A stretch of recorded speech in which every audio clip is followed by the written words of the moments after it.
Une relation tendue avec ton responsable commercial. Et si le problème n'était pas celui que tu crois? Ça, c'est un sujet sensible, parce que beaucoup de commerciaux vivent ça. Un manager qui met la pression, des remarques qui agacent, des objectifs qui semblent parfois irréalistes, et petit à petit, la relation se dégrade. Donc, voyons ça ensemble. Première vérité qui peut déranger, c'est que ton responsable commercial n'est pas payé pour être ton ami. Il est payé pour obtenir des résultats. Ça ne justifie pas tout, mais ça explique beaucoup de choses. Et l'erreur classique du commercial, c'est que souvent, il personnalise tout. Ça, je l'ai vu de très nombreuses fois. Une remarque devient une attaque, une exigence devient un manque de respect, une relance devient du harcèlement, alors que parfois, c'est juste du management. Il peut être maladroit, mais c'est souvent du management. La deuxième vérité qui pique, c'est que parfois le responsable est le problème. Mais parfois, c'est le commercial qui refuse d'entendre ce qu'il a besoin d'entendre. Parce qu'une critique fait mal, surtout quand elle est juste. Donc le piège le plus dangereux, c'est de rentrer dans une guerre d'ego.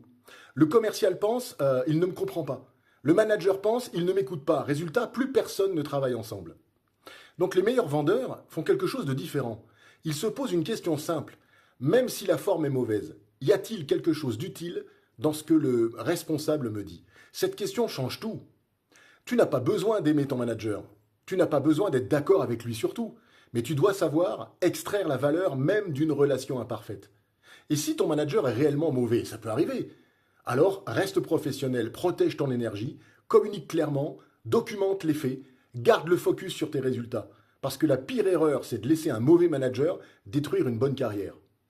Donc, la relation avec un responsable commercial, c'est souvent un miroir. C'est qu'elle révèle ton ego, ta maturité, ta capacité à recevoir du feedback et ta gestion des émotions. Et parfois, la question n'est pas pourquoi mon manager me met la pression, mais plutôt comment puis-je transformer cette pression en progression. Parce qu'au final, un bon commercial grandit avec un bon manager. Et un excellent commercial sait aussi grandir malgré un mauvais. À très bientôt, bonne journée, partage et abonne-toi. Au revoir.